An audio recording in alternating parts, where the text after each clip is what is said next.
There it is. We are live. This is episode 5 of Indie Rappers, and my guest today is Brandon Buckingham. I know a lot about Brandon. He's a good dude. He's one of my good friends. So instead of giving him like a long introduction, I should probably just let you kind of explain who you are, what you do, how you got into music, that sort of thing. So the floor is yours.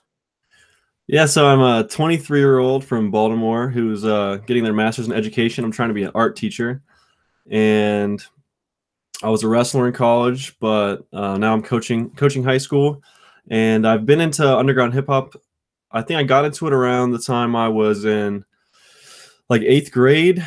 I think I first started listening to like Wu-Tang Clan and just that typical stuff that was accessible.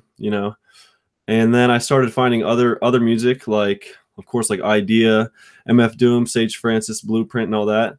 And that is actually how I got connected to Tairy, because kind of similar to what DCat said. It was like I noticed all the music that I was listening to was posted by the same guy with a funny name, right? So I'm like, well, geez, man, this dude knows everything about hip hop, It's like you are showing me all kinds of music, like inadvertently, through your reach on YouTube, which is awesome. And I wish the videos weren't taken down, because there was comments I had on some of the videos, like asking you, like, Tairy, like how do I rap, man? Please tell me how do I rap? I would appreciate it so much. And I think that's funny looking back now. Yeah, that was a weird.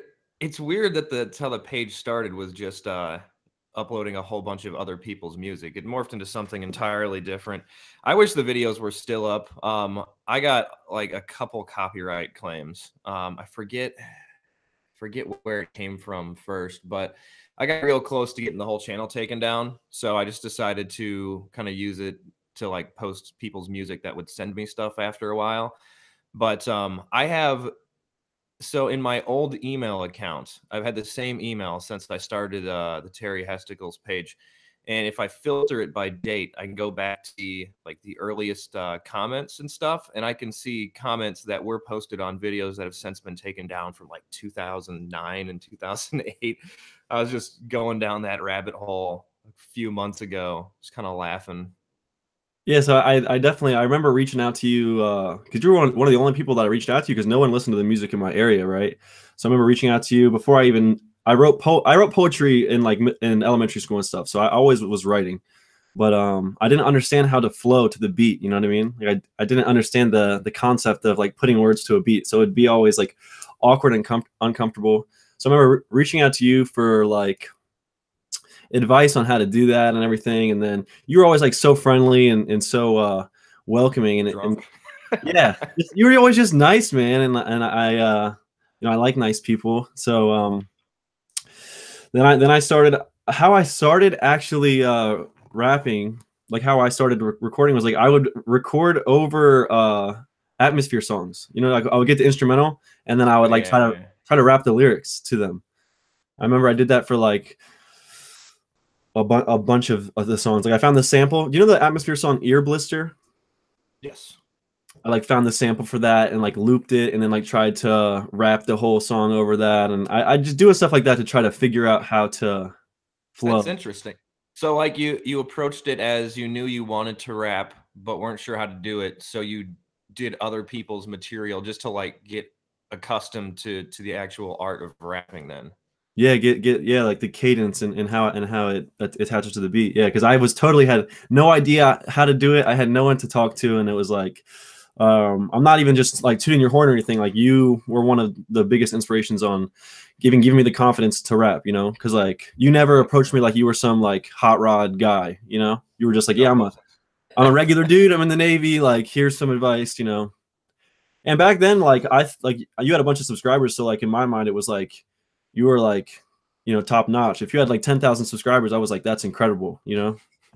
I mean, I don't have subscribers now, but still, my mentality on that has changed a bit. But yeah, you were always really nice and supportive. So then I started recording over the atmosphere tracks, and then I started recording some of my own stuff and just playing with that and seeing how that worked. And of course, it was hard and it wasn't very good. Maybe it still isn't good, but it definitely was worse then. And I remember like back in like 2013, end of 2013, start of 2014, I was like sending you some of my music. And do you remember my friend Ryan Santmeyer that you had on the podcast back in like 2016? He was that dude that was like sitting next to me in one of our podcasts reviewing, like, I think we were reviewing like a Cool Keith album or something. Yeah, it was the Spank Master. Okay, I totally remember that Yeah, now. he was Yeah, like yeah. sitting right there. Yeah, so he was like the only other person that I had to like talk to about rap, really. He was the only one that like I showed him all my music and he liked it. So I talked to like you and him about that stuff. So I would show him my music, I would show you my music, and you'd always give me really good advice and feedback. And he was more just like always just telling me I was awesome, you know, and you were kind of being more like constructive and stuff. Not that I like, he was great. If it wasn't for him, like that, you know, who knows what would happen. But Yeah, you do need that, like the kind words from people, just especially early. I like the fact that there's something good about having all your early stuff on YouTube. Like I can look back at it's been about 7 years now since I've been rapping, and if I go back and look at some of those early songs, they're brutal. They're horrible. They're so fucking bad. But it's nice to have them up there because I have on one channel like a documented timeline of from when I started like making music all the way until when I quit making music at some point. I'll probably when I die. yeah, wait. So what year did you start? I started so I it's kind of interesting. So when I was a freshman in college, so it'd have been eight. Well, I think I was 19. It was my second freshman year because I'd fucked around the first year. I had this concept album I wanted to write, and I wrote it, but I didn't even I knew I wasn't going to make music to it. So I don't know why I decided to do that. I guess it was always in me, but I just never had the balls to like try to. And kind of like you were saying, like I didn't know how. Like I listened to a ton of rap music, but I didn't know how to actually do it, and I didn't think I could. So I wrote that album when I was about 19, and then I never did anything with it. And then I waited till I was like 23. I was graduating college. I was such a weirdo. I remember thinking I was going to get out of school because I was getting a business degree and thinking I was going to go work at somewhere where I had to wear a suit and a tie. And I would go to classes in like a blazer and shit. So, Yo, so, so this is a weird period in my life looking back because I would do that, and I was still like I was drinking like probably every other night. I was still a complete piece of garbage. I had no money, but I was just wearing nice clothes. It was a real bizarre time. But then I'd go sit in the back of class in these nice clothes, trying to be professional, and I would just write lyrics. Like I would block the teacher out of my head and just start writing lyrics. And then I got back to Minunk after I graduated college, and that summer, my buddy got a just had like a Mac and like a little keyboard for it. And we said fuck, so we started trying to make music. And I think even before that, I went to DCATs, and DCAT convinced me to record a song. And so that would have been 2011, summer of 2011. So yeah, it's been over 7 years now. yo, how crazy is it that when you started rapping, you were like influencing me to start rapping at the same time before you even like, yeah, before you were even like established, you were already like making a big impact on some like, you know, 16-year-old kid, 17-year-old kid from Maryland.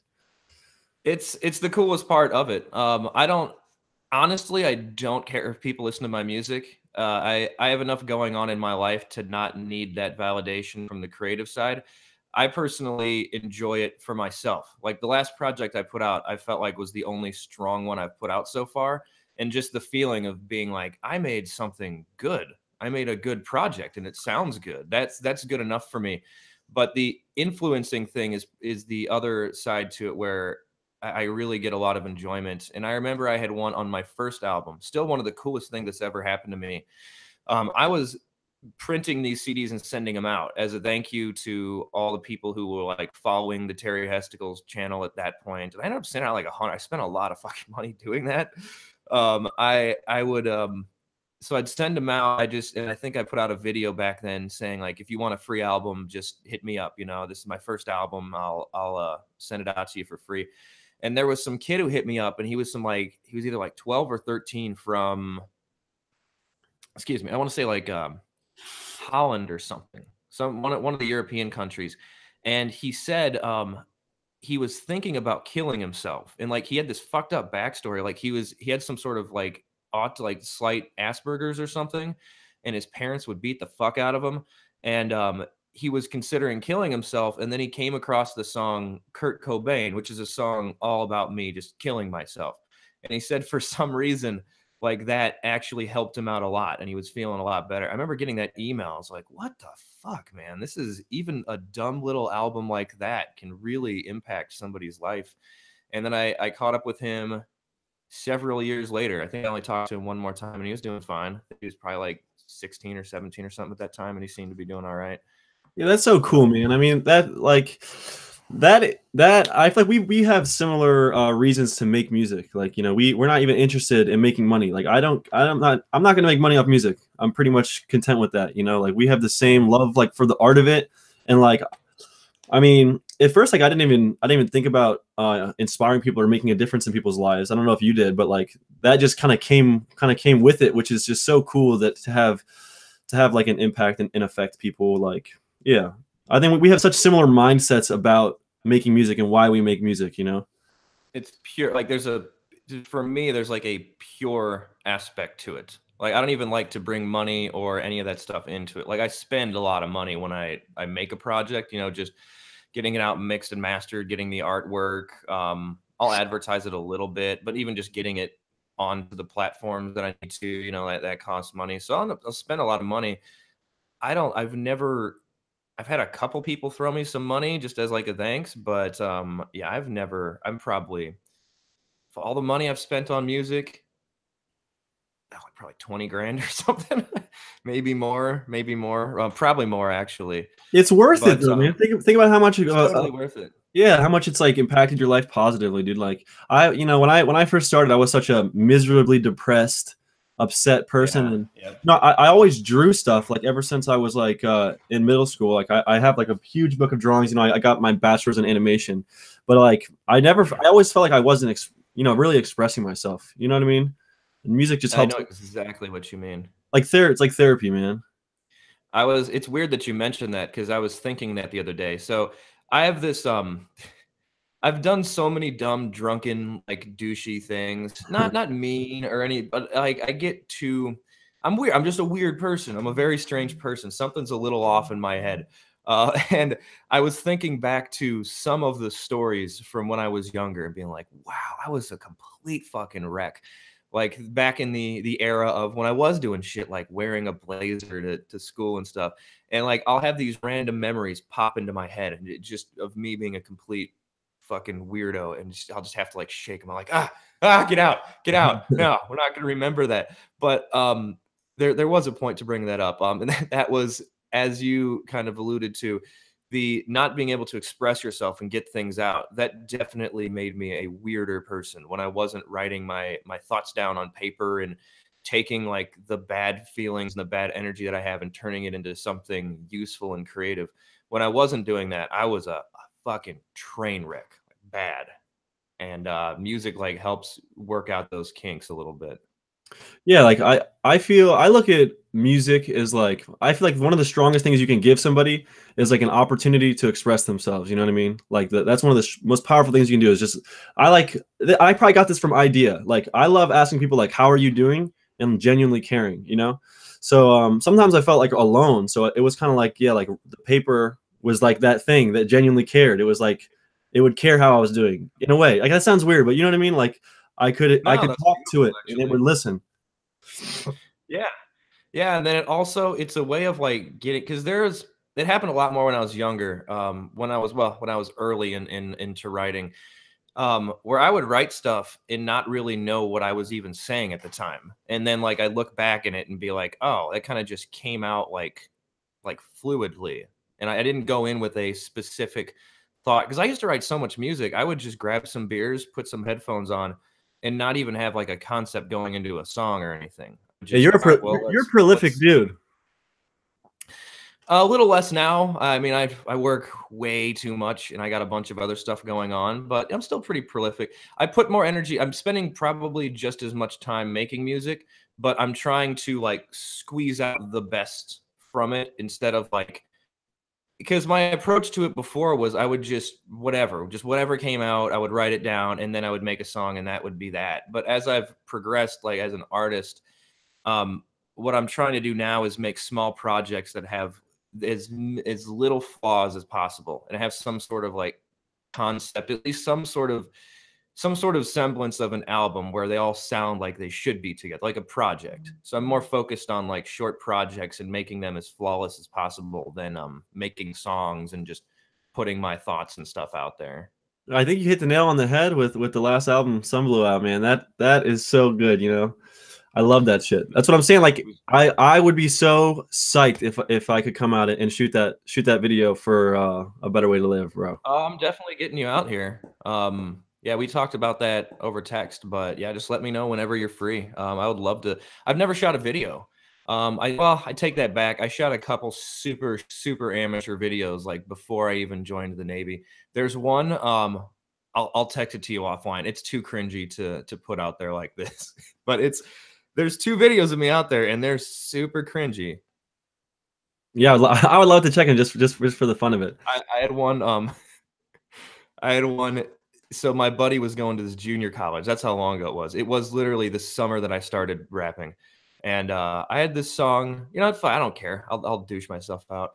There's a song called "Rusty Chain," which in itself is kind of a douchey song. It's like it tries to be like too thoughtful. You could tell I was trying to be like idea or something, like just biting off people because I didn't have my own style yet. I'm here for And you. yeah, it was this like it was so self-indulgent and like it had this metaphor of this rusty chain. I gotta take it off my bike, man. Like it's really cringy. The video itself is just as bad too because he had to do it for this project and he wasn't like I guess he was in a media class, but he wasn't taking it seriously. And I remember showing up and we had this old shitty bike that was too small for me. And it's just me like riding my bike through these woods and we tried to come up with some themes and they're all bad. It's poorly shot. The video doesn't make any sense. And yeah, I think I have a dick towel t-shirt on too, so that doesn't help. Like from Sunny. Yeah. You know, Cool Keith made a dick towel song, right? Dude, he's made so many songs. You're gonna have to get me hip to that. I'm not sure about that one. Yeah, he was like promoting the dick towel. It's the dumbest song. It's dick towel. But yo, with this video, like this is my first year not competing in wrestling for over a decade. Like, you know what I mean? This is my first season where I'm not competing. So I'm like, I feel like so right now I'm having like this huge creative surgence because my energy is not all going to wrestling because wrestling's been like the most important thing in my life for a long time, you know? So Yeah, now you're like a top 5 ranked wrestler for several years, right? yeah, in the National Collegiate Wrestling Association. Yeah, like I beat some like NCAA D3 All-Americans and like junior college, like the #1 ranked junior college wrestler and the #1 ranked NCAA wrestler. I pinned him last year in under 2 minutes, but I never placed in the tournament myself. So I guess I'm a bum, like they say on my highlight videos, man. I get so much hate for those highlight videos. Do you really, dude? Anytime you put anything out there, it's gonna get shit on. People get mad when you do well or you do something or you just like especially online. People just love to shit on other people doing like trying to do something unique and cool. They're mad because my video has like 51,000 views on my one highlight video, and so like if it didn't have any views, no one would see it. So the only reason they're trying to cut me down because they're like, oh, this kid sucks. It shouldn't have views. But I'm gonna make a Spladle tutorial video breaking down all the positions about it. But that's neither here nor there. So yeah, my point of bringing the wrestling up is like I'm like realizing that like I've kind of always like doubted myself hardcore, like with like video production and editing and stuff. And it's like I'm realizing like I could make a dope music video. Like I just shot a music video by myself at Edgar Allan Poe's grave with the same camera that I'm going to be bringing to you to shoot. It's a Blackmagic camera that I have access to. Fuck yeah. Shoots in 4K, dude. It looks so good, man. And like if I'm shooting your video, I don't have to worry about trying to freaking get the focus and the lighting just right before I walk in front. Like it's I think we're gonna make something really cool. And the song is so dope, dude. A Better Way to Live is so dope, man. Thanks. We'll have to come up with some sort of because like I'm not the kind of person. I don't have the coolness to just do a rap video. Like I can't. I would feel so weird just rapping and like have that be the video.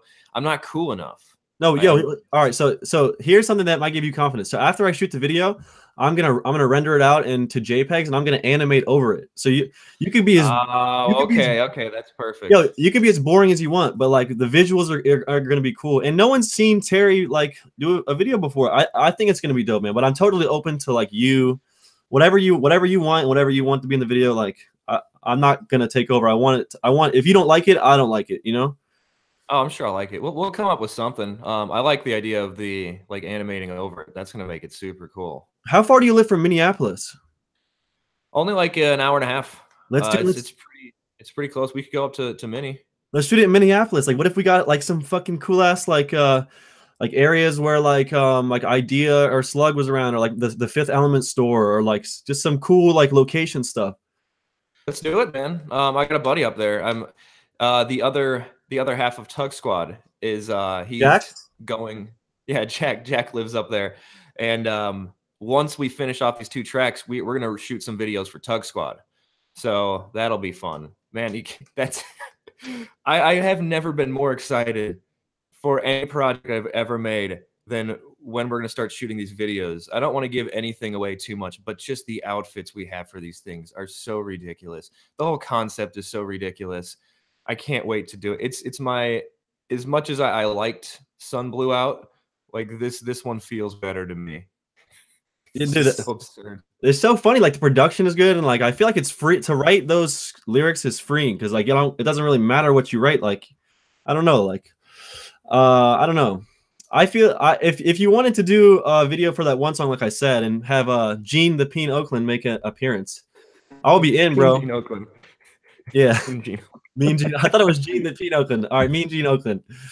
No, yeah, that was a gimme name because I grew up watching wrestling, and that Mean Gene Oakland was the guy who would always interview the wrestlers and stuff. So obviously, Mean Gene Oakland came to mind. Yeah, I Right. like that stuff a lot. I mean, I've listened to a good amount of it already that you sent me, and it's fucking it's funny, dude. It's really funny. And the whole concept, Um, I didn't know about the concept until I watched the podcast with you and Jack. no, people actually do that. That's why it's so fucking funny. Yeah, I didn't know People that. actually try to take their foreskin back out. It's the craziest thing because it's not a big deal. Like, and that's also what makes the album funny. It's like 30 minutes of making the biggest deal about your foreskin, and it's such a non-issue. Yeah, Jack's cool, man. I like Jack. I know I don't know him very well, but I feel like everyone that you like I would consider like affiliated with you so far is just seems so cool. Like Joey, and I reached out to DCat on Facebook, and he was just super friendly, such a nice guy, you know. Yeah, he is. We were kind of, as I was saying earlier, like how you get shit on your videos because people are just dicks on the internet. One thing that's really surprised me about just hip hop fans in general, I haven't gotten like a lot of hate in the comment sections. Um, Everybody else's music that I've posted over the last like decade, I almost never got people going like "fuck this guy," and you would expect that because every other type of video on YouTube is just cancer. It's all people just being dicks in the comment section. I It's think just people being petty and racist, just terrible human beings. Every video, and for some reason, like indie hip hop videos don't have a lot of that. I might it might be because I make shit music, but I or it might be I think some wrestling fans spill over into my videos and comment some shit like, "Are you really trying to rap here? Like, what are you doing?" Yeah, Because I you know mean, I'm you'll more have of that. like I bet you it's more the wrestling thing. I bet you they get really upset that you're a better wrestler than it's probably a bunch of like high school kids who are wrestlers and being like, "Fuck this guy, he can't wrestle," and then spilling over to your, "Oh, now he thinks he's a rapper too." yeah, it's a punk. Yeah, there are probably people that you have upset and ruined their day for no reason other than being pretty good at life. But like, dude, it sucks because like I'm down to have conversations with people. I feel like I would always give someone a chance to talk or like I don't know why they have to be mean to me. It's like if they have a reason to why my stuff isn't good, like I'm down to talk about it. But It's just the internet. People, we're in a weird era, man. People are so unhappy, and I think it's accumulation of a lot of things. But, accumulation. God, I'm so fucking tired. That doesn't even make sense in the sentence. I had to stop myself there. I'm But it's definitely part of it's like our interactions now are mostly online and stuff. And it's easier to be an asshole to people online. No, like those people that are shitting on your videos, they're not gonna say that in real life to your face. Because I would be Number like, one is because I would respond. I'd be like, "Oh, that's fine. Like, why do you think that, man? Like, do you have anything to show? Like, I would like to hear what I'd like to hear what you have to say." And then they would like, you can't beat that niceness. You know what I mean? yeah. Yeah, no, I've found being nice is probably the best way to live. I've never been in a fight one time in my life, and I've spent a lot of it drunk. So I don't know how those two things happened at the same time, but Yeah. I think it's just because yeah, I share that same philosophy with you. I think just being nice to people is generally the way to go. But sometimes when you see stuff like on the internet, it's easy to have a visceral reaction and just want to hate on it. Like it's almost something where you can take your day out on it if you really choose to. Yeah, I got to fight the hate in my mind sometimes. Sometimes it's hard to not be like, "This sucks, dude. You're nothing. You're nobody." Get Yeah, man. fired up. I've But left a comment trail. That the bad part of having this page for so long, I never planned on running for office or anything like that. But if I get high enough up in life, people are going to be able to dig up comments that I've made over the years, like a 21-year-old drunken me. I'm sure I've just said some abhorrent shit online before. So yeah, I've never gotten angry and said something mean or been negative and been happy about it after the fact. You know what I mean? yeah. Like niceness ages well. Like if you're nice and you go back and look that you were nice, it always ages well. I always feel good about being nice. That's like I don't know. I feel like so many people are unhappy and it's just because of their like negative mindset about everything. They just when has being negative ever helped anything ever? Yeah, that's a good point. I'm a generally like I look at things kind of negatively. I think it's more so like I'm always constantly planning for disaster because I can always it just always feels like it's around the corner, like something fucked up's gonna happen to me. But you're right though, because like as I've gotten older, the more I've tried to look at things positively, and also like to me, the challenge has always been let things like roll off my shoulder because I'm very argumentative and I like to discuss and debate, and that can turn into like just negative shit. And I've found myself, and I'm happy I'm doing this now, but like there'll be videos and stuff online that I'll completely disagree with, and I'll want to go type something, and then I'll just stop myself and be like, why? What what good is that gonna do? Just click on a different video. Or if somebody's being a dick, like the only time I'll really say anything to anybody in public is if they're being a dick to somebody else like near me. To where Yeah. I have to, you know what I mean? I have to be like, dude, come on, what the fuck?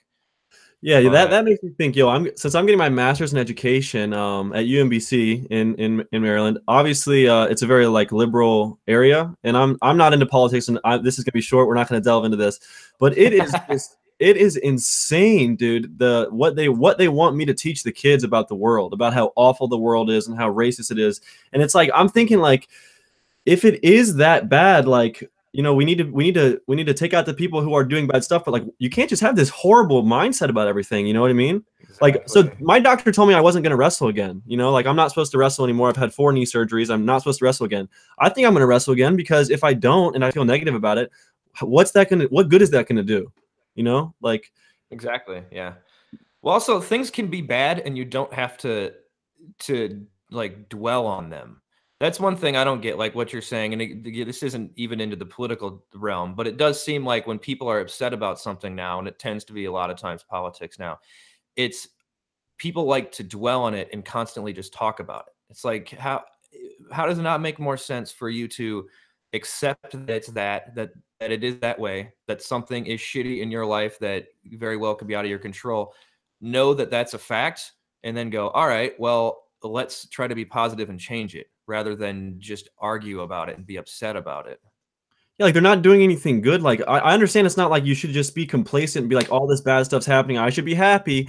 It's like if you can make a difference, like do what you can to make the difference, make an impact, make a difference. But if you have to endure, you cannot endure with a negative mindset. Like after my last surgery, I didn't walk for 8 weeks. I wasn't sitting there wishing I could walk. I was doing what I could. You know what I mean?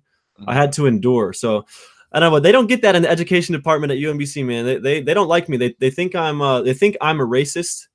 Jesus. They You're don't like say one it, of the least racist people I've ever met. dude. You're They such a don't say it nice outright, guy. but dude, once you pit someone as a racist, like you're taking away their voice, like you're taking away. They don't want to have a conversation with me, man. They just want to like so. When I write a lesson plan, this is true. When I write a lesson plan for my master's degree, I have to write down the race of every student, like the demographics of my classroom. That's the least important factor. Like, I don't Exactly. get it. I You're don't get it. boom, right there, you're racist, Terry. Right there, you're racist. That's how they pit it. I'm telling you. I mean, I'm telling you the college I'm going to, and I hope this doesn't get me in trouble. Well, I don't care if it does because I feel so strongly about it, man. It's like I told them that I don't care what race the students are, and they tried to kick me out of the program. They said I wasn't fit to be a teacher. And here's the example I gave them. Fuck. I swear to God, I met with them and I said, listen, one of my best friends is in a wheelchair. He's paralyzed from the hips down, right? One of my best friends. I don't care that he's in a wheelchair. I help him with whatever I have to help him with. You know, he pees in a catheter. I dump the urine out. I help him everywhere he has to do. I don't care. He's my friend. He's a human. It doesn't matter to me that he's in a wheelchair. I support him and I help him. I don't care what color you are. If you have a grievance and something bad is going on, I'd love to talk to you about it and hear your perspective. You know, like for instance, I like police officers. I've had bad experiences with police officers, but I like them because that's my mindset I choose to have. Some people hate cops, and that's totally fine. And I would love to know what happened to them, and we can talk about it. And I'm not going to try to tell them they should like police officers because everyone has different experiences. You know what I mean? Like Yeah, yeah. everyone's trying to mold everyone to what they think. That's what it is. And it's also we don't want to look at people as individuals anymore. So like the thing that's upsetting to me about what you just said, where you're being labeled a racist and getting kicked out of, or they're trying to kick you out of your program because you don't care what their race is. I don't care what the race of somebody is because I don't want them to care what my race is. Like, I never want that to be a factor in my life. I don't want somebody to look at me and have one of the first things they think is white guy. Like, it's so unimportant. I do so many other things. This is literally one of the things I had no choice in. And I have literally hundreds, if not thousands, of other qualities and traits that I've actively worked at, like acquiring and becoming good at, that are way more important to me. But we live in a world where race is, for some reason, one of the most important aspects of somebody, and it's one of the only things that people don't choose. You It's like, know? yeah, dude. It's crazy that nowadays I will get rewarded morally. People will reward me morally if I disavow my race. You know what But I mean? it's not important. It's like I'm not gonna diss him because I don't give a shit. Like I don't even know where I know my uncle took like an ancestry thing and we can trace us back to like Sweden. Somebody came over from Sweden to Germany and then they immigrated to America and then my mom's side is like Irish. You know how little of a shit I give about that? It doesn't matter. It's just some people fucked in a different country and then came here and now we're here. It is the least interesting thing about a human being.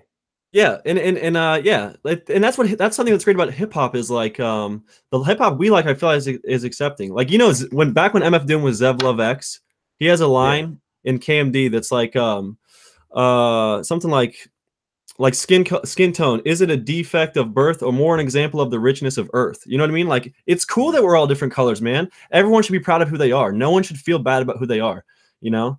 I mean, with that said, Especially not your skin color, because you can't do anything about that. yeah. It's not And I like just, how are you? yeah, just to clarify, like I'm not saying that people don't have it bad and there's not systemic things. You know, there's real grievances, and like I'm not discounting anyone's perspective. If anything, I want, you know, I want to say I care about people and I love to hear the perspective. And I'm not I don't want anyone to take this that's watching this as me being like, white people are fine. What's your problem? You know, like if you have an issue, like I would love to be understanding, you know? Yeah, it is. It's such a complicated issue that like it's really hard to even talk about it without stepping on some fucking landmines. Because, like you said, I'm glad you cleared that up. Because I'm not saying either that there aren't problems with that. Like me being a white guy hasn't given me certain advantages. I know that and I understand that. But it's when people start looking at somebody's race as like, and then start inferring a bunch of things about them and not actually looking at them as an individual human being where it gets real just shitty. It's just a shitty thing. It's shitty and it's lazy to do to somebody. So when they're telling you with your lesson plan, you have to know exactly the race of every student. It's like, God, that's a weird thing to teach somebody, to put that much of an emphasis on the skin color of somebody. Like, it seems counterintuitive. Like, wouldn't a better approach just be like, I don't give a shit, I'm gonna learn their names, and instead of learn their race, how about I learn an interesting thing about them? Oh, that's Jeff, he likes fucking cars. Cool. Like, I don't give a shit if he's fucking white or black. Since Yeah. when did that become a racist thing? I don't get it. It's such a weird issue that I usually don't even talk about it anymore, because Yeah. there's almost no good that comes from it. But at the same time, it's like somebody has to, because if there are things that need to be changed, I mean, you need everybody's opinion to help change it. There are problems that need to be addressed. It's just such a touchy topic, man. Yeah, it's bizarre, man. And I like to say I don't want anyone to think I think I'm like the best guy ever. I'm always open to the fact that I'm a bad guy. I just would love to know why. But all right, let's I like that. I like. let's switch topics. I guess, do you want to talk about? So we kind of dropped off my hip hop history. Yes, yeah. Let's get back to that. The gunshot outside, that was weird. What? I don't know. Yeah, so hip hop, like my hip hop history. Yeah, so once I finally got comfortable writing and I started believing in myself, and people like you and my friend Ryan were saying that some of my stuff was good. Like, yeah, I remember you liked my, or maybe you didn't like it, but you posted my song Yo Kurt on your page. Do you remember that? Yep, I do. I even remember the background image. How long ago was that? I think that was like 2014, maybe I think 2014. Makes sense. I think I was still in Chicago, so it Yeah. sounds about right. Yeah. So that was when I was, that era, 2014 to 2016 was when I was recording my songs for my album Thoughts Captured in Time. If you've heard that whole thing, right? The whole album, or is there a story behind it? Well, there's the story is kind of weak, but the album, yeah. Okay, yeah, I've heard it.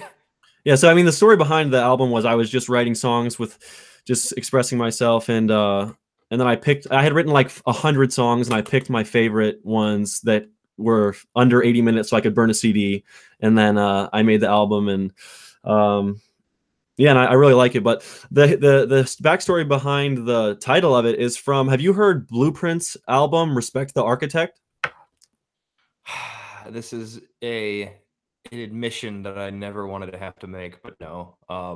I actually, that's one guy that I've probably only heard like 3 of his albums, and I know that's like sacrilege. I even met him. I met him in Carbondale. I He know, was you cool told as me shit. at a Yeah, show. and I still haven't listened to his entire catalog, and all everybody tells me is like he's super, super dope. Yeah, I've heard like 3 of them, and one It's, of them wasn't great. I think one of them's probably his worst album. Like, I think it was 1988. I think that was the title of the album. But yeah. okay, Yeah, sorry, continue. so that album, Respect the Architect, it's one of my favorite albums of like the modern era. Like I love it, dude. It's such a good album. I bought it. He actually autographed it when he sent it to me. Like, he said, I don't know, he probably did that for everyone, but it means a lot. Like, that's cool. Yeah. I like that. So the song Silver Lining on that album has a line, and it's the opening line. It says, "I'm much more than a rapper." Or, I'm so much more than a rapper. They only write rhymes, and I'm a writer that uses rap to capture the times. Damn, that's dope. That's a So, dope line. so I made my album called Thoughts Captured in Time because I could relate to that so hard. Dude, you got to listen to that song. You're going to love it. I can guarantee. I will download that album tonight. I Hell got a yeah, lot man. of research to do. Probably throw it on the background. If you want me to, I can send you. I have the physical copy. If you want me to mail you the copy, I mean, that's cool I don't too. even have a CD player anymore. That's one of the saddest. It's one of the saddest things about getting a new car. There was no CD player in it, and I was like, "Oh man, I am old. I'm an old man now." Yeah, I started collecting CDs in like when I was like 16, and then yeah, it's probably I wasn't had the best thing. I had the craziest CD collection at one time. I lost them all, but I had the dude. It was nuts, and that's actually how, like, so I had this thing. I mean, this is how long the Tairy page has been around. I remember early in it. So I would burn all the music I had, because this is before. I mean, you could find it like in like torrent. I don't even know if BitTorrent was around at that point, but you could find it in like in files. But it was really hard to find the indie stuff. So I would burn them into my computer and then compile a list of all the subscribers, and then send them MediaFire links to all of my entire CD collection. and then I would like go get new albums every week and send new lists out to people and stuff. That's so cool, dude. Better times. And now there's not even CD players anymore. Dude, I think it's so dope how selfless you are and like your impact. Like you never ask for anything from people. Like you just do what you love, and that's such a awesome thing. I know you're not gonna be like, yeah, I'm really nice, but like I'm a swell guy. you are, dude. Like that's so cool. I mean, I feels good to say that you're one of the biggest like inspirations in my music career. Like that's I'm proud of that. Man. Thanks. I'm proud of that too. That's awesome. Yeah, and it's cool because the internet's weird, and I'm happy I turned out to not be some internet pervert creep that was just hitting you up like, "Yo, Terry, I like you, dude. What's up, man? You want to FaceTime?" Well, good news is I'm a dude and I'm not very attractive, so I didn't have a bunch of creeps. There were some people that threw me off, man. There was one guy, and I'm not gonna say too much on this, but he was like mentally not there, and he was always wanting to like chat with me and stuff. Like, Want to chat? Fuck. Well, not creepy. You're cute, William. You're cute. It wasn't that. Like he wasn't trying to like hook up with me, but I could tell he was like this lonely older guy. Like he was in his like 40s or something, and he just didn't have any friends and was super into like hip hop music. And I was like, oh shit. Why did I set my alarm for that time? Man, that man would probably he would probably trick me into a conversation because I always like respond to people and give people a chance to talk. So he would probably trick me, but I'm learning a lesson now. I'll let finish what you're saying and then I'll say what I want to say. Oh, that was it. I already hijacked your we're never gonna make it through your story. It's cool, man. I just like it's cool. We haven't had that many opportunities to talk like face to face, so it's dope to just talk. Yeah. But yeah, on that note of the creeps, I have a whole community of homosexual wrestling fetish people that like I guess the spladle, the move that I am good at because I'm tall and skinny, is like a fetish. There's a fetish. there are people fapping to your spladle videos. Yes. And I've had people hit me up asking for like nude pictures for money and oh my god, that's so funny, dude. And they've tricked me, bro, because I'm like, hey, how are you doing? And they're like, oh, like you fucking hot, dude. And I'm like, what? Use me? Do you think that's what like attractive women have to deal with all the time? Like, I've thought about that because it's my problem is something entirely different. Women don't even want to talk to me, so like that's lonely. But the opposite. I've thought of that too. Like, man, if you were I've tried to sit around and think sometimes like how different is the reality in daily life of like a hot woman from my daily life. It's got to be like living on a completely different planet. It's a whole set of different benefits and negative aspects to your life. It's just got to be so different. Can you imagine feeling like the only reason people are talking to you is because they like how you look and want to get their penis inside of you? I mean, that could be sad. But yo, believe it or not, on that tip of you having women not talk to you, dude, I was pretty much like a full-blown incel for like my entire, I'm telling you, for like my entire like freshman year of college, going into my sophomore year, bro. I could not hook up with any girls because I was so depressed. I had to go to the doctor because I couldn't get a boner, dude. I know that's no. That's some wires crossed, that's man. Some deep information. That's how depressed I was over my high school girlfriend, dude. I couldn't hook up with any girls. I didn't know how to talk to them. You know what, dude? I'm not even I'm not gonna lie to you. Like that shit happened. Not the boner. I've always been able to boner, but when I got dumped, I think I was 20, and it was right when I was really heavily into the hip hop scene, and it took me probably like 3 or 4 years to fully get over that. I've never really told anybody that before, but I was like, I was such a little bitch. Such a bitch about that whole thing. It is, and it's not something you can really talk. Like none of my friends. I'm from like a blue collar area, so none of my friends were gonna talk about that shit. So I just kept drinking and just push it in there, just keep it down and never talk about it. And I probably have some like, because I've like lately I've been going out on a lot of dates and stuff. I'm 30, so I'm just fucking on Tinder and Bumble, just being an asshole. I'm just going out with people, having the worst dates and getting drunk in the middle of it. Like my life's a mess. But I've started to like come to terms with knowing I have some like attachment issues, some like emotional issues that I've never addressed. And I think a lot of it stems back like all those years ago from like one bad experience.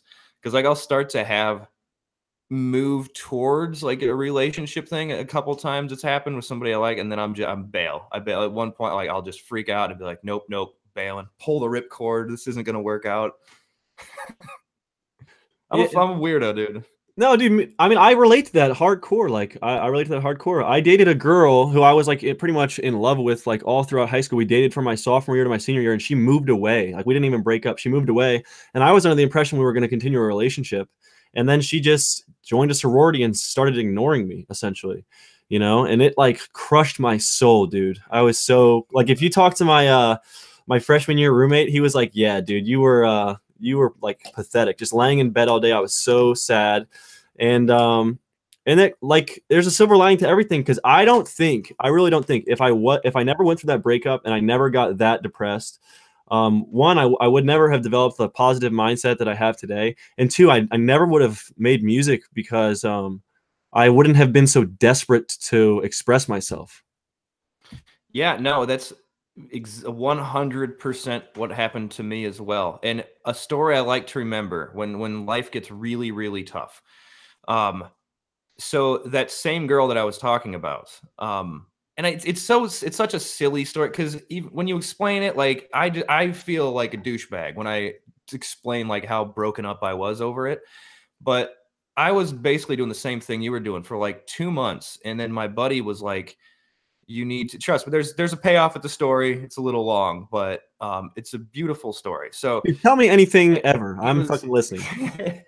it's an uplifting story. And so I was in my house for like 2 months just getting drunk like every night and diving further into listening to music, but not leaving. I was like, I'm never leaving my house again.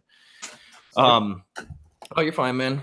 And finally my buddy got me to go out, and it was this other girl so the girl that dumped me had a friend that we were mutual friends with, and it was her birthday. So it was like, we're gonna go to this party in Peoria. And before that, we're going to get pizza. So we had this big van full of people and everyone was partying. I was starting to feel okay. Like, all right, I'm pretty good. And we got to the pizza place. And in the other car, I didn't know my ex was there in the other car that was behind us. And at the pizza place, it was this seating where it's like a big, long vertical table. And you have, one person sits here, and then there's only room for one person across the table. So it's like people are lined up on two different sides of the table. And I sit down and I'm just like kind of spacing out, and I look up, dude, and right in front of me, it's the girl who dumped me and the guy that she was fucking, she left me for, right there. And I was like, oh. And I had this awkward, just terrible dinner. And we finally went to the party, and I just wanted to die. Cause I was a 20-year-old little emo kid who just got his heart broken. And I'm pounding drinks, just sitting on a couch being antisocial. And they had music playing, and it was bad rap music. And there was this guy sitting on a couch next to me. We were the only guys not partying. And I was like, this fucking music sucks. And he was like, yeah, man, I wish they'd play some real shit like the Roots or something. So then we immediately start talking hip hop. He goes, I got somebody I want you to meet. And I was like, okay. He goes, he makes music. He brought him over. It was Blaze B. So like in the middle of the worst night in my life, and I would have never made music had I not met Blaze. And Blaze has been the biggest like musical inspiration to me. He's like a mentor. I mean, even just for life, he's positive, he's thoughtful, he's kind. And that got spawned out of like this really negative, fucked up situation.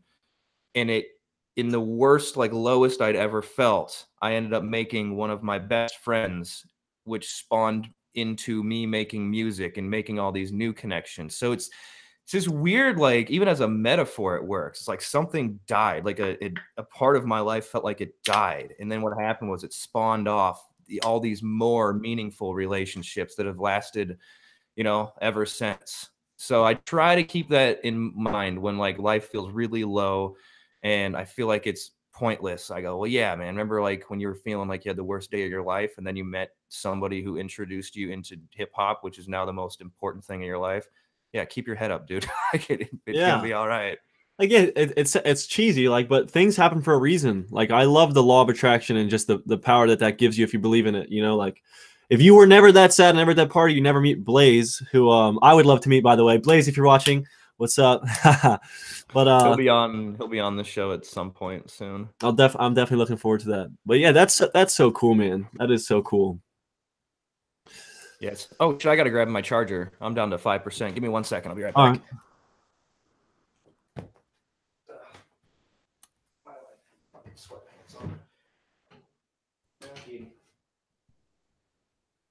Hey everybody, what's up? I probably shouldn't sit here in awkward silence. I wish I could see the chat so I could answer questions, although I'm sure no one is probably watching live, but if they are, I would like to answer questions, but I can't. So, you want to see my drawings? I don't know.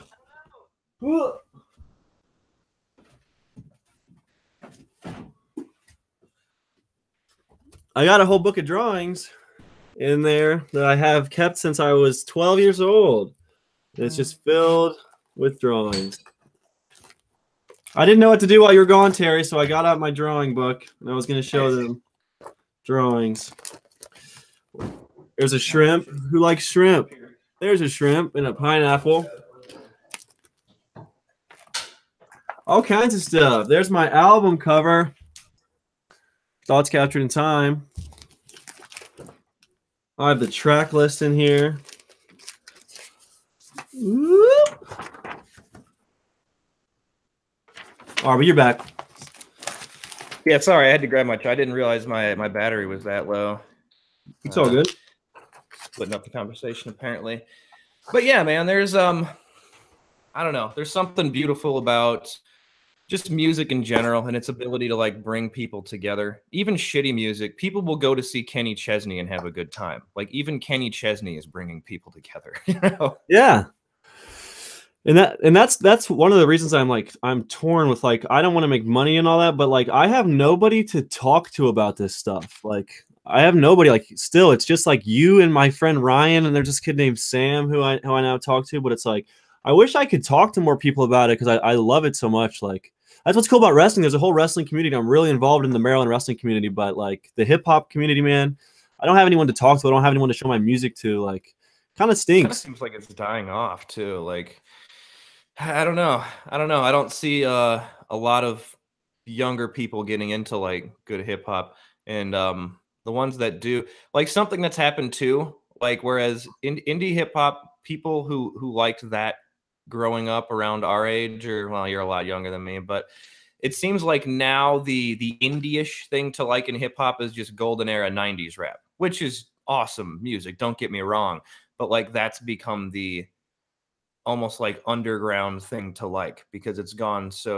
so far removed from what that era was. Now people be like, I like that good shit, like, you know, 90s golden era hip hop. It's like, yeah, I can't blame you, but it would be so cool to have. I know your page is like this. It would be cool, but it would be cool to have a blog where we could like talk to people and recommend music and bounce stuff around. And I just think about all the music we know that people don't know that's like so underground. Like that would be. I just would love to reach more people. I want to reach more people. You know, I don't care at all about the money. I'm gonna be making money. I know the money is gonna come not from music but from my job. I just want to reach more people because I feel like yeah, I'm gonna sound like a doofus, but like, yeah, I want to make a positive impact. You know, I care about people, dude. I want to like reach them. Like you said that story about that kid, the 12-year-old kid. Like that'd be cool if I could do something like that for someone. Yeah, I mean, that's always been my goal as well. Problem is I'm just not. It's either I'm not good enough at music yet, or I'm not good enough at promotion, or it's a mixture of those two things.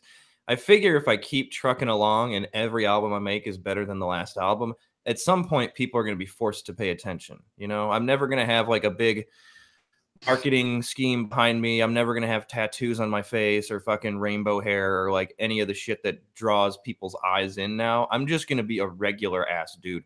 And I wonder if there's ever going to be, and wonder if I do this long enough, if there's gonna come a time when just regular ass rapper dudes are like the in thing. Because right now it couldn't be further from that. If you don't have some dumb shit on your body, you're not getting like huge eyeballs on you. You're not gonna be like a trendy rapper. I wonder if rap will ever have like almost like a grunge sort of period where it's just dudes that dress like this. Yeah, well, I feel like the pendulum always swings, man. You said that you think you're gonna have your best time in your 40s. You said I remember hearing you say that. So, dude, maybe in 10 years, they'll be ready for us. They'll want to actually have people who talk about stuff honestly, and like care about people. Like maybe in 10 years. We'll see. I'll be 75 and still being like, yeah, you know, it's right around the corner. I'm almost there. I think that's going to be one of the dopest things about music. It is when I'm like really old. I mean, God willing, I don't get like cancer. That might happen. But if things work out and I'm like 80 on my deathbed and I just have a plethora of music, it's going to be the coolest thing to be like, I'm 80 and I rapped my entire life. That's fucking cool. That is going to be so cool. But speaking on the stuff, hopefully this A Better Way to Live video will gain some traction and get some new eyes on the music, because I feel like the singles and the videos are like what the kids, they need that almost to be opened up to an artist. They need to see like some cool visuals, and they need to have a short song. You know, like YouTube analytics, you can see how long people listen to your stuff. I put out that album, my album Killing Pain, you know, they don't listen past the first song. And maybe that's because they don't like it and it's not good, but no one's even giving it a chance. No one's even getting to the songs. They might like some of the later songs, but they're not getting there. It's the problem. It's yeah, and it's definitely not helping that now I'm focusing on like these projects where like so I'm working on an album now called Nitrous. For obvious reasons. I thought it would be fun to get some nitrous and make a nitrous induced album because it sounds weird. Like the thing about nitrous is, I know this is gonna make me sound like a complete drug addict or something, but I what made me think about doing it is there's a, I don't know if you've heard of a group called Stars of the Lid. They're not even really a group. They're like almost ambient. It's a strange band. It was recommended to me by my guy Tape Lid from Ontario. I haven't heard of him either, man. You need to get me hip to those guys. Well, there. I mean, it's almost not even music. It's weird. Like once you hear it, you'll be like, oh, this isn't even like. I like to listen to it on an airplane and like almost meditate because I get really bad anxiety on flights.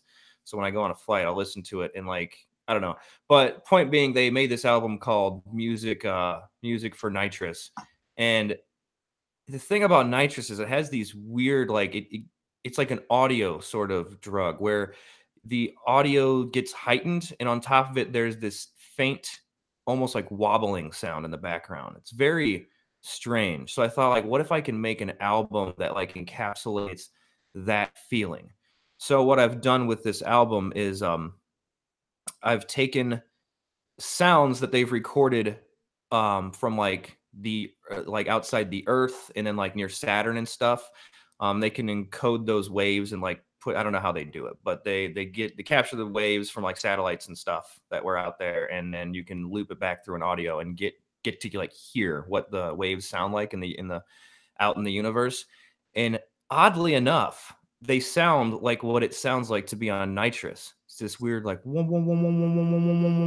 so like I've made an album where that mixed in with a lot of Philip K. Dick references about simulation theory, and then they end up blending into a song will come in, but then the intros and outros are very long.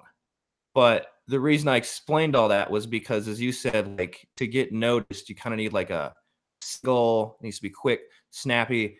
Nobody's gonna even get to the first song in this project. That's the thing that sucked. There's gonna be a few people who like listen to the whole thing, and it's better than Sun Blew Out because it's more ambitious and strange, but they're gonna hear it for like 30 seconds and it just turn it off. It's like, God, that hurts me to know. I'm still making the goddamn They're, thing, yeah, but they're gonna need to like hear your story behind it. I feel like to get interest, man, because no one gives a shit about anything. I feel like these days. But if that's really cool. That's innovative. And you're actually the one who told me about simulation theory on the podcast back in 2016. Um, I think we're in a computer. That is my honest to God 100. I used to just play around with the idea, but if I had to put my money on it, I'm not even joking. I think we might be in a fucking computer, some sort of maybe. universe I don't. Yeah, simulation. I wonder. So you aren't doing nitrous like too much, are you? Like you don't No, feel no, like no, God, no, no. I bought it one time to like get the idea out, to get the idea, and I think I might do it once more. I didn't get it to really even enjoy. It's not even that enjoyable of an experience, but I wanted to really dive into the concept of this album. And to be honest, it worked. It totally worked. Like I came up with the entire structure of that album on that one night. Fucking weird. yeah, I was But having this crazy fucking vision of like every time you're recording, you're like, no, no, no, no, no, no, no, oh, no, the lyrics are no. coming to me. The lyrics are coming. No, no, we've all seen the Steve-O video. You Yeah, can't get too dude. deep into that shit. I mean, it's weird. Like I wouldn't want anybody to do it too much. When you actually look into it, it is like one of the cleaner drugs. The only negative thing it does is it depletes your vitamin C. No, it depletes your B12, I believe. Other than that, it doesn't really do it, but it's just such a cracky drug to do. They call it hippie crack for a reason, because at like music festivals and stuff, it lasts such a short time. Like all you hear is just like people, getting it out of the tank and stuff.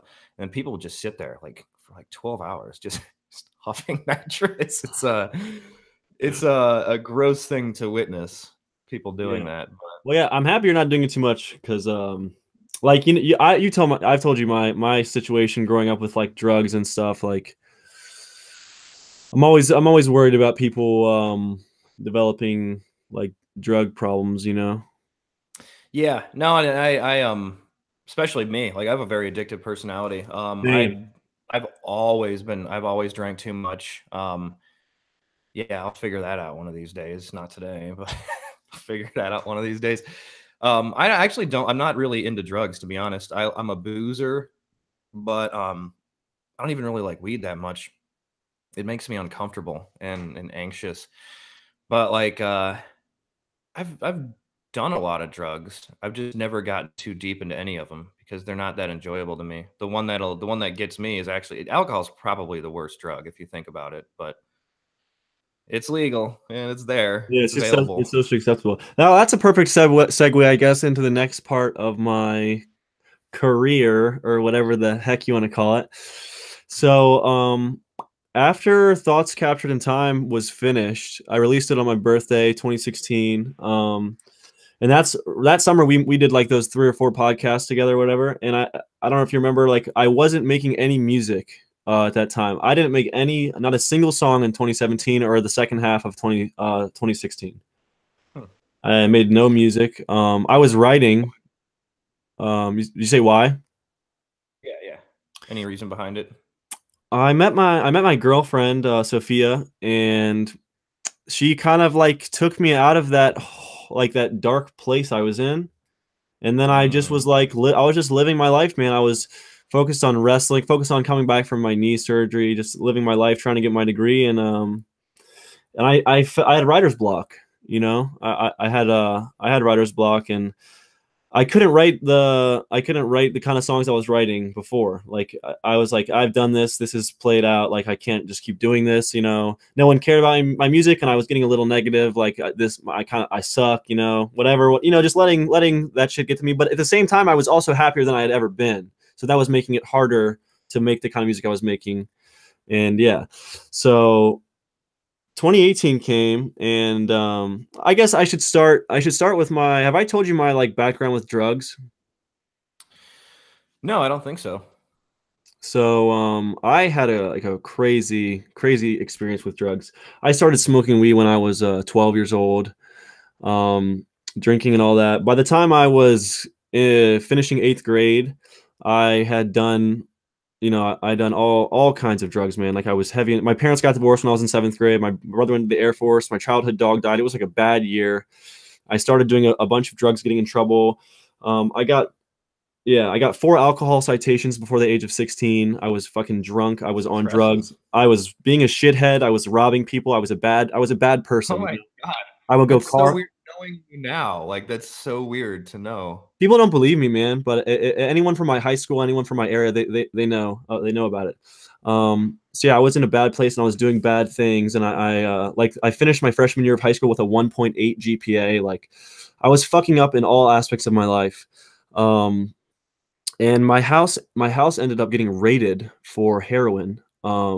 Because Jesus. I was really involved in drugs, and so was my older brother. And my house got raided for that when I was a freshman in high school. So they come in, kick down the door, like handcuff my mom, lay her face down, rip through all of our stuff and all of that. And that was not cool. I'm a sensitive little boy, so I didn't like that very much. And for whatever reason, man, I started seeing that the drugs were like not good, and that I was just sad, and that was why I was doing the drugs. And then I got into wrestling more. Like I started really focusing on wrestling, and then I don't know why I just kind of stopped doing the drugs. I stopped hanging. I remember this. This is crazy, dude. This is so crazy. I remember vividly being like I was 13 or 14. I was on the train tracks in abandoned train tracks in the woods of Sykesville, Maryland, where I'm from. And I remember some of my best group of friends. I remember seeing them shoot up heroin for the first time. Jesus. They all shot it up. And at the time I didn't even care. I didn't even think about it. But now it's clear as day, because those guys are in jail, rehab, or they're dead. Which Yeah, is that's insane. that's fucking wild, man. I would have never guessed it because you're so well put together, like as a person now. You Yo, totally turned that around. my mom and dad never even smoked weed. Never. My mom and dad never even smoked weed. They never did any drugs ever. And somehow all 4 of their kids had problems with drugs. I don't know. It's just how it happened. I don't know how it happened. It's just weird. Certainly a genetic component to like a predisposition to wanting to do drugs and seeking out drugs and stuff. So Yeah, man, that's wild. I got out of the drug stuff. I started getting good grades. Realized I wanted to go to college, and wanted to be a good wrestler. So I focused on that stuff and stopped hanging out with all those kids. But I still hung out with my other friends, and I have a great group of friends that I've been friends with for a while, and that's cool. But so the reason I'm saying all this is because I started writing my and oh my God, please nobody think this is a fucking marketing pitch for my album. Like, holy shit. It's got 200 views on YouTube, dude. I'm not trying to get attention via that. That's all is true stuff. It's not cool. I don't think that's cool. It's just what happened. Um, so my close friend, I guess I'll drop their names, man, because they're fucking dead and it's heartbreaking. I'll drop their names because it's true. In April of 2018, my good friend John Romeo died.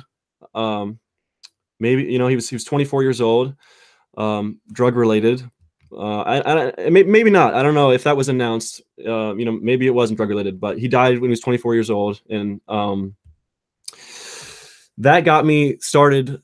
That crushed me, dude. I was so upset, dude, because John had like the brightest smile ever. He was such a nice guy, and the last time I saw him, he was telling me about how poisonous drugs were and how bad opiates were and how he didn't want to do them anymore, and he's not going to do them anymore. And then he died, and Damn. so my brother Kurt, or my brother, he had gone overseas to travel the world, to explore the world and have fun, and clear his head and get good. So I had to call him and be like, Kurt, like I got bad news, man. Like John died. And yeah, we're both upset, dude. It's crushing us, because it crushed us at the time, because John, and this is this past April, and because John was a great dude, and so we were really upset. Me and my brother Kurt had a deep conversation. He's a really smart, great guy, and we had a deep conversation. And he's been through a lot, and we were just talking about how we wanted to keep doing good, and all that. And I got hit with inspiration again. Words started coming again, and I started writing again. So I started writing, and I had the album concept, killing pain, right? Painkillers killing pain. Yeah, it's genius. But yeah, that's the whole thing. Whatever. But it's all like I wrote it because like I'm killing the pain of all my friends who died, because John died, but I had also had five or six close friends, people I had sleepovers with. You know what I mean? That had overdosed and died prior to John dying. You know. So I was like, man, these people just go by the wayside. They're just gone, you know. This, you know, they're just dead, and that's that, and it sucks. So I decided I was gonna make an album about it, and I started writing it, and I made the cover for it with all their faces on it, right? Because I wanted them to live on. I wanted to like bring attention to like these people, you know. So I had the album cover on it. And fucking I'm writing it and I'm recording it and I'm making the album. And then in June, 2 months later, I look on Facebook, because that's, you know, that's what we do nowadays. Look on Facebook and I see, oh, rest in peace, Jared Avarella, who's literally my brother's #2 best friend in the world, like out of everyone. And he's still overseas. So I see, oh, rest in peace, Jared Everett. And I'm like, what? Like, are you kidding me, dude? What the fuck? Like, what the fuck is going on?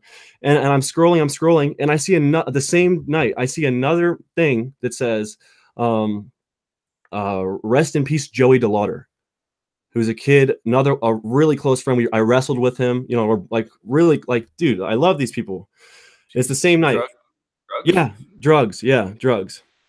And fuck, man. They're 25 years old.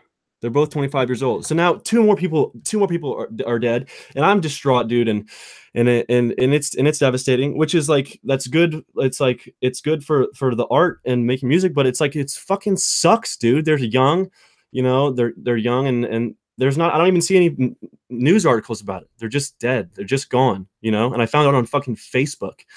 And Jared, they didn't even have a funeral for Jared, man. There was no funeral or anything. Like, I went to Joey's funeral, but like Jared didn't even have a funeral. There was nothing. It's just, he's just gone. And like, I was so like, I don't know, dude. It just sucked. And so that's terrible. And I of course had to call my brother and tell him that, you know. It's like, oh, I have bad news. Two bad newses.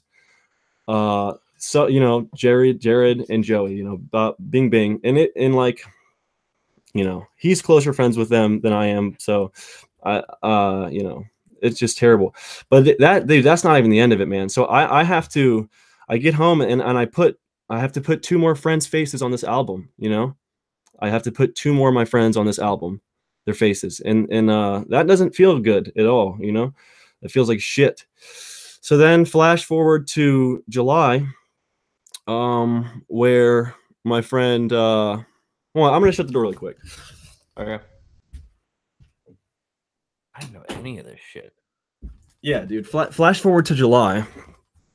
Flash forward to July, when I get a call from my brother, who's still gone. He's still gone. I get a call from my brother, and he said something bad happened. And I'm just immediately, I'm like, oh my God, dude, like what? Like, who's fucking dead? Like, who's dead? And then he, you know, so some people have friend groups. Other people have someone who's been their best friend their entire life, you know? The next person, yeah. The next person that passed away is somebody named Nathan Hendricks. He's my next door neighbor. I grew up with him. We had the same birthday. You know, he was born July 28th, 1993, and I was born July 28th, 1995. We live in the same neighborhood, grew up in the same neighborhood. We both have a brother that was 2 years older that had issues, and we always viewed them as having worse issues than ourselves. And yeah, he was found face down on his couch, dead. And so yeah, so there's that. My brother has to tell me that, and it's fucking devastating, dude. But there's more to that than just him passing away, dude. The last time I had spoken with Nathan, I told him I was gonna kill him. That was the last time I talked to him. I talked to him 3 years before he died. He was doing drugs with my brother, and I smashed his car windows out with a shovel Jesus. because I had, Savage. my friends are dying. You need it. Like Yeah. I know it's not his fault, but in my mind, I needed to get the message across. He wouldn't listen to me. All he was doing was lying and denying. So yeah, I crushed his car windows out, and told him to stay away from my brother and stop doing drugs with my brother. And then I was gonna kill him. And dude, we grew up together. He's one of my best friends of all time. So that wasn't an easy thing to do. So, and I hadn't talked to him for 3 years. And Is then, this all opiates? Like, yep, it's all opiates. So then he dies, and my brother ends his trip early because everyone's fucking dying. So he comes home to go to his funeral, and it sucks, man. I never got to tell him how much like I loved him and stuff. Like there was messages that he had sent my brother saying that like he realized why I did what I did, and that he wanted to make up with me because he loved me. And like we grew up together, man. We're like best friends. So that sucks, man. Rest in peace to John, Jared, Joey, and Nathan. And so then I have to add another face to my album, and at that point the album was already done, but I just hadn't released it. So yeah, I'd add Nate's fucking face to the album. And that's the shitty, horrible, depressing story to my mediocre album that I put out. I liked it a lot. I was impressed when you sent it over that one night. I think Jack was actually over here. We were recording Tug Squad, and you sent me that, and I was really impressed. I like that album a lot. It sucks that it had to come to be that way. That's shitty. Yeah, I haven't really had anyone die, like any close friends die like that. I'm gonna turn this light on. Hold on. It's like being 23 and like having to bury all my fucking friends. Not all of them, but like these are close friends. I'm not just bringing up people from my area who have died. You know what I mean?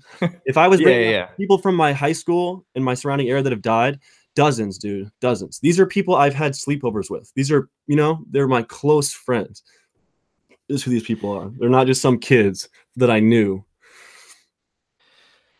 Yeah, man, drugs are fucked up, especially the real bad ones. Like it seems to be opiates and heroin and shit are the main shitty ones these days. Yeah, and I'm lucky enough. I did heroin when I was 13 and 14. I'm lucky enough to get away from it, and I don't know why. I don't know why I could get away from it and they couldn't. It is weird because usually if you're doing shit like that at that age, life is not going to go very well for you. But I mean, I'm kind of lucky too. I didn't get super deep into drugs, but I was just a fucking loser. And then I guess I still kind of am, but I actually at one point started trying, but my life could have gone a totally different way. When I was 16, the only time I ever did heroin, I never injected it. Me neither. But I was, I think 16 years old, and I was at work. I was working a summer job at Hardee's. And one of the guys we worked with was like, I have heroin. And we went in the bathroom and snorted heroin at work. like that's the kind of that's where my head was at 16 years old. So yes, I don't know what it is either. Like some people get out of it, some people get stuck in it. It's upsetting when it happens. It's sad, man. And that's why I'm never like judgmental of someone who's on drugs, because it's like they're good people. Good people do bad things, and it sucks that these people are gone, and I wish I could have helped them, but some people don't want help. I am happy. I feel like I did do everything I could while they were alive, My only regret is just telling them that I loved them, but they probably knew I loved them, man. And I mean, what else can you do at a certain point? What can you do?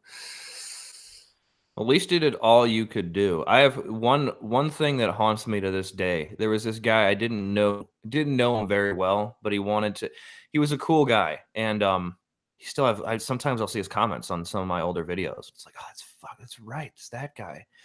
But he got in contact with us because he wanted to do some artwork for Ink Escape, and he was like super dedicated to like getting 100% behind Ink Escape, like around the time we started it. Something was a little off with him though, and he was a cool guy, and I talked to him on the phone probably a half dozen times. And I could tell he was just like a sad soul. And I totally relate to that because at the core of me, there's like this deep sadness. I don't know what it is, but it's there and it's always there. So when somebody else has that sort of thing, I can usually spot it. And I'm like, oh man, I get it, dude. I get it. I get what's going on with you. You got the same fucking thing. But he told me one day, he's like, I got these charges coming back up and I'm not going back to jail. And I was like, fuck, well, why are you telling me this? You don't know me that well. And he goes, he told me he was planning on killing himself. And I mean, what do you say? I kept telling him, don't, like, it's whatever this is, like, it'll get better. It'll pass. He's like, no. And I need you to tell my family. I'm like, dude, no, nope. Nope, not at all, dude. I don't know you like that. And I tried to talk him out of it a little bit, and he kept mentioning it. And one day he called me, and I was on mushrooms. I didn't answer because I'm not answering the phone on mushroom. I'm not answering that, especially from him. I was like, dude, that's a whole. I'll deal with that tomorrow. And I tried to call him back the next day, and I didn't get an answer. And he had killed himself that night. So like, I didn't pick up the phone. And he killed himself. Like, ew, like that one. I mean, I don't blame myself too much because honestly, like this guy was just reaching out for help, I think. And I couldn't give him the help he needed. I tried to talk him out of it, but I still kind of feel it's not so much guilty. It's like I feel fucked up about it. That was several years ago. I still feel kind of fucked up about it. That is super fucked up, dude. That's like I can't believe that that's insane that's I mean know. I don't even know what to say. That's crazy, man. I mean, I'm so rest in peace to him, and I wish we could have helped him, dude. It stinks when someone is so sad and depressed. And yeah, like if I know, like, yeah, whatever. If anyone's watching this, dude, I am like here for anyone. You know, like if someone wants to talk or something, I'm here and I'm an ear. Yeah, reach out to me on any social media or whatever, and I'm here to talk. Especially if you're thinking about killing yourself, dude. Don't do it, man. Things get better. You know, the sun rises and the sun sets. Everything, there's cycles to everything in life, and things get better. They really do. It's just hard to see sometimes when it's really shitty. It's really hard to, you can even know that. Like I've had times where I know that, and it's just like, whatever. It sucks now. Like the point is that it sucks right now. I feel like it gets easier though, don't you think? The more horribly depressed times you are, the more it gets easier. Maybe not for everyone, but in my experience, I had one not too long. I don't get depressed often, but this was probably last month. This hasn't happened in years, but like I noticed it like 2 days into it, where I was just like, man, something is super off. I feel fucked up. And it went for like a week, and it kind of scared me, but I came out of it. But yeah, depression is no fucking joke. And it's something that like we don't, as a society, take as seriously as we should, especially mental health in general. There's still some about it. Man, when you go get seen for mental health, the first from a lot of people is going to be like, oh, like you can handle your problems, your stuff. And yeah, like I mean, if you think your body is. Yo, Terry, you're breaking up. The video froze, and you're breaking up. Can you still hear me? I can hear you. Fuck. Did it go away? You're like really blurry, and your voice sounds like a robot. Gross. I wonder if my cat hit the router. Well, I mean, fuck. Damn it. Let me check my router.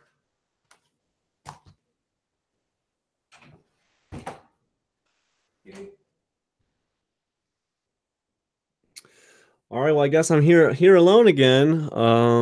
Yeah, I guess I'll just reiterate what I was saying. If anyone is feeling down or depressed or hopeless or negative or know someone who is, I would say the best thing you could do is reach out and try to talk to somebody, because you won't regret that. You regret not doing that. So yeah, my name is Brandon Buckingham. You've messaged me on Facebook or Twitter or Instagram if you're feeling feeling down and you want to talk, I know you don't know me and it's weird, but like, yeah, I'm here for whoever needs it.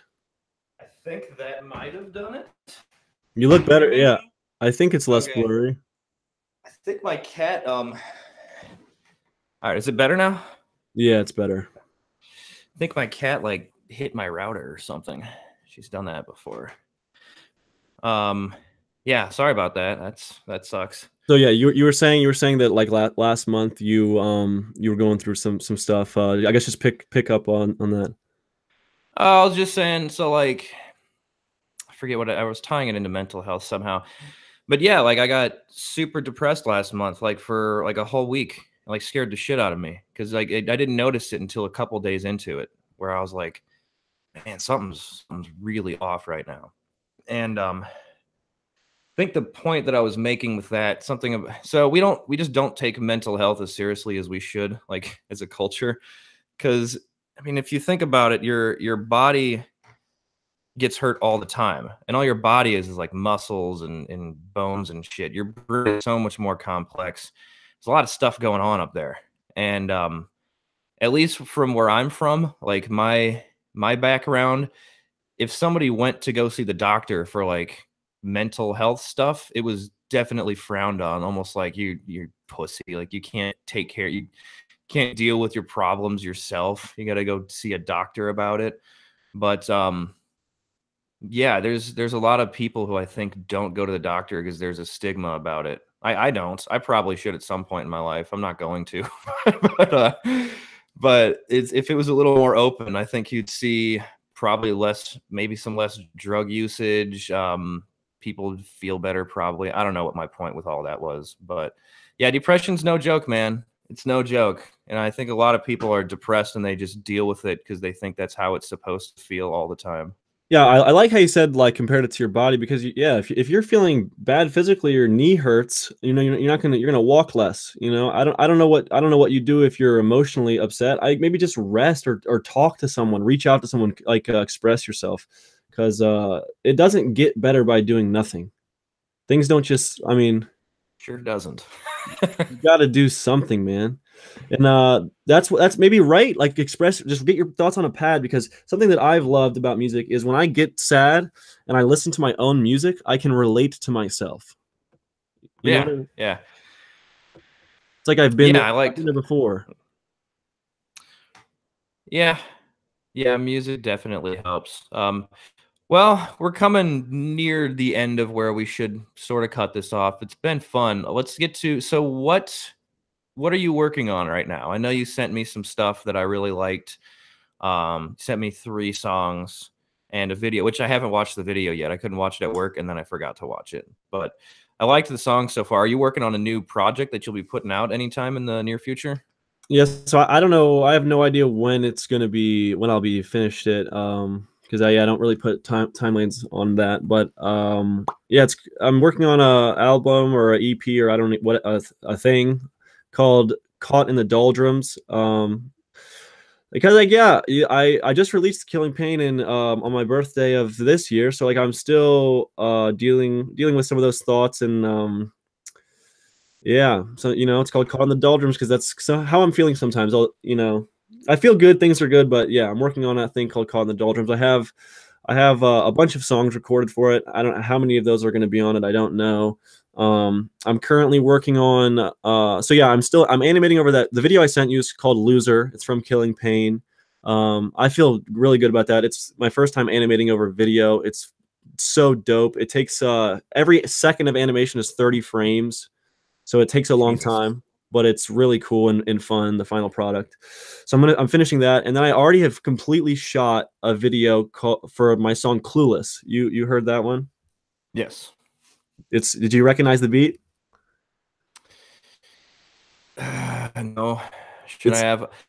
it's from Binary Star's song "Glenn Close." Oh, okay. Okay. Now I know what you're talking about. I wasn't a big fan of that particular song, but I do know what you're talking about. Man, Yeah, Binary Star. I haven't heard that name in a while. yeah. I love I One Below. actually I met one below. He was a super cool guy, man. He was one of those he had the same sort of mentality, I guess, as as we do, because he showed up and he was opening for Zion I and the Grouch, and those guys were kind of dicks actually. But One Below was there, and I was there to see One Below. I was like, I like One Below way more than Zion I and the Grouch. Like, I want to see One Below do some shit. He signed my shirt, and then Blaze was there because Blaze was opening the beginning show, and we all went out to his van and got stoned. And One Below was just talking about like we need to have more like family. So what was he saying? He's something about essentially we need to be closer as hip hop artists. We need like a family sort of mentality behind this because we're all in this together. And I remember thinking that was really inspiring. I hadn't even made music at that point, but yeah, One Below is a super cool guy. Yeah, no, that's super dope. Yeah, so I shot the video for Clueless. Yeah, it's funny. I've showed like a dozen people because since I'm just like reaching out to people for like the first time in my career and trying to get their opinions. I'm trying to get people's opinions, you know, which I never did before. And most people like out of those 3 songs, they like Clueless the best. And then a few people don't like Clueless, but they like Good Morning. Okay, that's interesting. I think Clueless is probably my favorite other ones that you sent over, but I like them all. I think they're all solid. Yeah, what did you think about the song the really low quality one, Think Responsibly? Short, right? No, They're all pretty short. I like I what think you do, like as far as the longest one was Think Responsibly. It was like 3 minutes. Oh, okay. It's bad quality. I'm getting them mixed up, to be honest. Yeah. I didn't really look at. So what I did was I was at work and I had headphones on. I just downloaded them and then I played it. Like I put them on a loop and played them. I'll have to listen to them again to give you like better feedback on it. Because all I have so far is I like them. It's you have like a nice jazzy thing. One thing that always stands out to me is like I'll know it's a Brandon Buckingham song because you have a very specific kind of like jazzy, loungy. Like you certainly know how to pick the beats that work best for you. I definitely have a very specific taste. I definitely won't write like I'll listen to 1,000 beats before I write over one of them. You know what I mean? Mm-hmm. Yeah, not the same thing. Very, very specific. So yeah, you back. I'm probably rambling. I know we're going over, and I'm sorry if I'm taking up your time. But yeah, so I'm working on that album called In the Doldrums. I'm finishing my video for Loser, which is going to be I'm going to put that on YouTube in about a week or 2 when I finish, and then I'm going to be doing the same kind of video with the song Clueless. I shot it at Edgar Allan Poe's grave. It looks really cool. I feel really, really good about it, and I'll be putting that out. I make animations. I don't know. Have you ever seen my animations on YouTube? The weird ass animations. No, but I'm interested in it. Is it just on your Brandon Buckingham YouTube page? Yeah. So opposed to my music that is all heartfelt and from my soul, my animations are just the like weird things that I find funny. So the most recent one was about a guy like milking out his nipples. It's pretty weird. Dude, I'm totally gonna check that out as soon as this is done. Yeah, I think you might find it funny.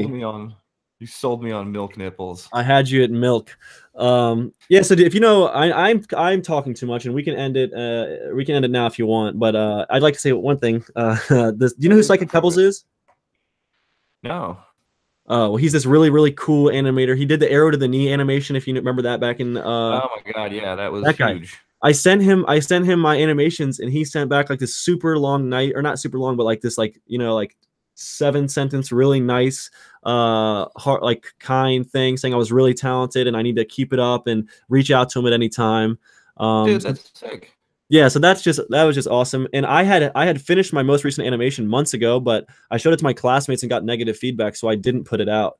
Really? And then when he messaged me that, I was like, oh man, screw it, man. This guy's one of my biggest inspirations with animation, so I'm gonna put out my stuff if he likes it. You should hit up Ghost Shrimp too. Ghost Shrimp's a super cool guy. He's a little weird. I think he's not by any means is he a dick by any means. He's a little he's just quirky. He's strange. But I've been in contact with him. You should just fucking send something over to him if you want. He's a super cool guy. Yeah, that would be cool. So yeah, that's pretty much what I'm working on those. What are you working on? You're working on Nitrous, right? Yeah. You still want me on one of those songs? I think I cut the song, but I might add a couple more. I definitely we're going to have to collab, whether it's going to be on this album or the next one. The song I had in mind for us, I cut it out of the project. It just didn't. I've gone through like 15 different track. They're not even really track listings because there's only going to be like 4 or 5 songs on the project. It's more about how I can get the atmosphere leading up and coming out of the track. And the track that I had in mind for us, I couldn't quite time it up right. Like it just seemed a little off, like not as flowy as it should be. So I cut that one out. But I do need to add another couple tracks. So yeah, I'll keep in touch with you on that one. We'll figure something out. Yeah, just let me know for whatever. Like if I listen to it and I can write to it, then I definitely will. But yeah, thanks for having me on the podcast, man. If anyone watches this, thank you so much for your time. Thank you for watching it. I really appreciate it. Anyone, feel free to reach out to me about anything at all. Hey, well, thanks for coming on, man. It's always good to talk to you. We'll have you back whenever you want to. All right, sounds good, brother. Have a great night. Hey, you too, man.